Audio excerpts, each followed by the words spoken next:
අයිබෝන් සුබ දවසක්. මිනිස් මොලේ කියන්නේ මිනිසාගේ ප්‍රධාන පාලන ඒකකය. දැනට ලෝකයේ වාසය කරන බුද්ධිමත්ම සත්වයා තමා මිනිසා. නමුත් තාක්ෂණයේ දියුණුවත් එක්ක මිනිසාගේ මොලේ සුපිරි මොලයක් බවට වෙනස් වුණොත් මොන වගේ දෙයක් වෙයිද? ඉතින් අද වීඩියෝ එකෙන් කතා කරන්න යන්නේ ඇත්තටම අනාගතයේදී අපේ මොලේ සුපිරි මොලයක් බවට පත් කිරීමට නිෂ්පාදනය වන මෘදුකාංගයක් ගැනයි. වැඩි විස්තර දැන ගැනීම සඳහා වීඩියෝ අවසන් වන තුර රැඳී සිටින්න. ඔබත් තම අපේ channel එකට අලුත් කෙනෙක් නම් දැන්ම subscribe කරන්න. එනම් වැඩි කතාවක් නැතුව අපි යමු වීඩියෝ එකට.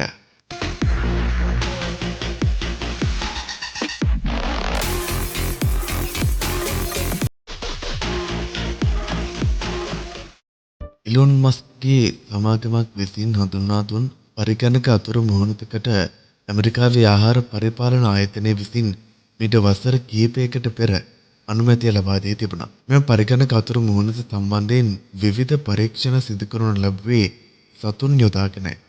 මෙම අනුමැතිය ලබා දීමත් එක්ක මෙම පරිගණක අතුරු මුහුණත මිනිස් මොළයට සම්බන්ධ කරලා ඉදිරියට කරගෙන යාමට අවසර ලැබෙනවා. ඉතින් අපි දන්නවා මිනිසා කියන්නේ ස්වභාව ධර්මයේ විශ්මිත නිර්මාණයක්. ඒත් මේ පරිගණක අතුරු මුහුණත මිනිසාට සම්බන්ධ කිරීමත් එක්ක මොන වගේ වෙනස්කම් වලට භාජනය වේවිද කියලා දැනගන්න වීඩියෝ අවසන් වෙනකන්ම රැඳී සිටින්න. මේ පරිගණක අතුරු මුහුණත සවිකරන ආකාර දෙකක් තියෙනවා. පළවෙනි ආකාරය වෙන්නේ මිනිසාගේ කන අසල කුඩා චිප් එකක් ආකාරයට සවි කිරීම මගින් මිනිස් මොළයට සම්බන්ධ කිරීම. මෙම චිප් එක මිනිස් මොළයට සම්බන්ධ වන්නේ හිස කෙස් වලටත් වඩා තුනී කෙඳි වර්ගයකින්. දෙවෙනි ක්‍රමය තමයි රෑන් සහිත චිප් එකක් කෙලින්ම මිනිස් හිස් කබලට සවි කිරීම. මෙමගින් මිනිස් මොළයට ඉලෙක්ට්‍රෝන මුදාහැරීමක් සිදු කරනු ලබනවා. මිනිසාගේ සියලු මානසික කටයුතු සිදුවන්නේ මෙම පරිගණකය මගින්. පරීක්ෂණ වලින් තහවුරු කරගෙන තියෙනවා මිනිස් සිරුරේ කොටස් පාලනය කිරීමට පවා හැකියාව මේට තියෙනවා කියලා. ඒ වගේම තමයි යම් හේතුවක් නිසා මිනිස් මොළය හා ස්නායු පද්ධතිය අතර ඉරවීමක් සිදු වෙලා තිබුණොත් මෙම තත්ත්වය මගහරවා ගැනීමට පවා අංශභාගවලින් රෝගවලින් මිදෙන්න වගේම ඇස් නොපෙනෙන කන් නොඇසෙන අයටද දුර්වලතාවයන්ගෙන් මිදෙන්න මෙම පරිගණක අතුරු මුහුණත උපකාරී වෙනවා.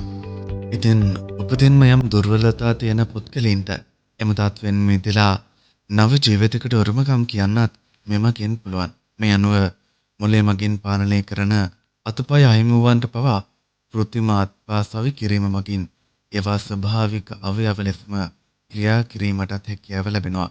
අපිට විභාග සඳහා පෙනී සිටීමට නම් ඊටමත් වෙහෙස මහන්සි වෙලා පාඩම් කරන්න සිද්ධ වෙනවා. නමුත් මේ උපාංගයේ සවි කිරීම මගින් අධ්‍යාපනික කරුණු මතක තබා ගැනීම පවා අත්‍යවශ්‍ය වන්නේ නැහැ. ඒ වගේම අපිට නැතිවම බැරි උපාංගයක් වන ජංගම දුරකථන නැමැතිව අපිට මේ උපාංගය මගින් ජංගම දුරකථනයකින් සිදු කරගත හැකි සියලුම ක්‍රියාකාරකම් හා අත්‍යවශ්‍යතා සිදු කර ගැනීමට පුළුවන්.